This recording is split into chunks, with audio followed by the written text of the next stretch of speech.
Good morning. It's July 20th, and this is to my liberal friends. Feeling politically homeless, tired of the extremes on the left and the right, looking for common sense solutions for all of America's problems?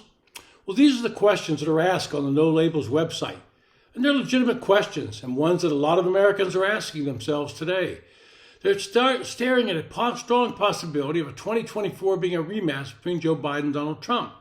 Both are aging men who are well past their prime. Both evoke strong negatives among voters. This has led to the movement called No Labels, which is now attempting to qualify for the ballot on states around the nation. A recent poll by 538, a national polling organization, showed that Donald Trump had a favorable to unfavorable rating of 40.3% to 56.1%. At the same time, Joe Biden had a favorable to unfavorable rating of 41% to 55%. Not exactly numbers that would enthuse voters that will have to choose between these two if the current situation holds up. It is those numbers that are forcing some to look for an alternative. The very fact that some political leaders are now considering putting a third candidate on the ballot has both parties shaking in their boots and trying to figure out how it would impact the election. Would it help or hurt their candidate? And I want to emphasize that this group is serious. No Labels is behind the creation of the House Problem Solvers Caucus. This is a bipartisan group of elected members of Congress. It was founded in 2017 and now consists of 63 members with 32 Democrats and 31 Republicans. And that's a significant number of members. If they really wanted to flex their muscle, they could control the legislative agenda by forcing both parties to bring more bipartisan legislation to the floor. The fact that this group, No Labels, is considering putting up a third choice in the presidential race has gotten, as I said, notice from both parties.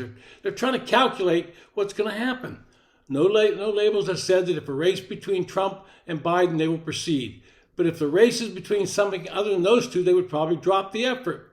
You can read that any way you want, but it's plain to me they're not happy with either Biden or Trump. And as I mentioned earlier, both have strong negatives when it comes to the approval of the voters. But both Biden and Trump appeared to be headed for another showdown. And things got very interesting last weekend when Joe Manchin made an appearance for the No Labels group at an event in New Hampshire. Senator Manchin's an interesting figure in all of this, and I've known Joe very well from my time in Washington. He is well known as a moderate within his party and is growing weary of the bait-and-switch tactics they've played with him on achieving legislative things important to him and his home state of West Virginia. Specifically, the Mountain Valley Pipeline that had been delayed by environmentalists. It supposedly got approval in the debt limit negotiations between Speaker McCarthy and President Biden, and the legislation was supposed to remove the courts from blocking it. The exact language was, quote, "The Congress hereby finds and declares that the timely completion of the construction and operation of the Mountain Valley Pipeline is required in the national interest," end quote.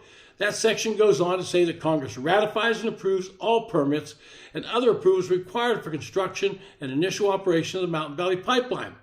The section specifies that the approval should occur no later than 21 days after the passage of the bill.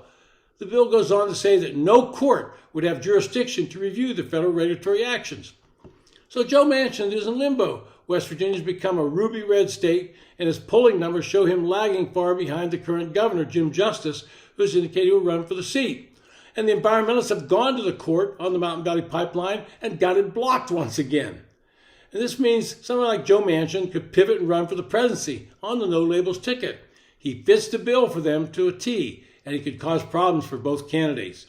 The Democrats and their friends in the media are in a lather because they want the world to believe that a third candidate would harm Joe Biden more than Donald Trump.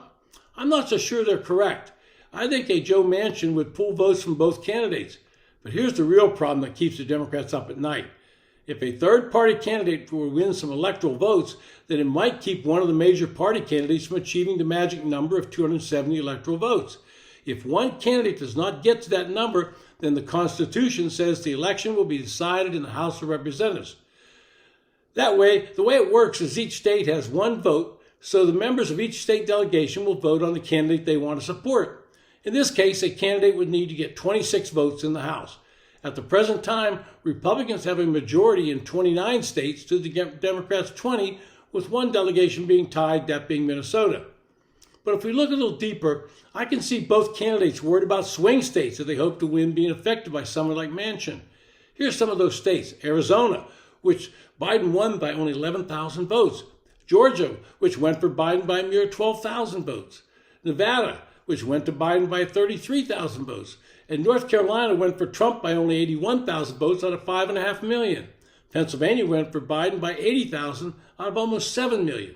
And Wisconsin was carried by Biden by less than 60,000 out of 3.2 million votes. A third-party candidate could change those states from either red or blue. And as you can see, it is Biden who has the majority of those states in play, thus the hand-wringing by liberals and Democrats. But I've said both parties should be worrying because the American public is tired of the extremes on both sides. They're tired of the so-called Freedom Caucus threatening to undo any legislative compromise. They are tired of the antics of the Progressive Caucus. A recent poll by News Nation showed that 49% of voters said it was something or somewhat or very likely they would consider voting for a third-party candidate if Trump and Biden were the nominees. That, ladies and gentlemen, should get the attention of both the Republican and Democratic leadership and let them know that the public is not happy with the direction either is taking, and they're certainly not happy with Trump or Biden. This has been To My Liberal Friends. Thanks for listening.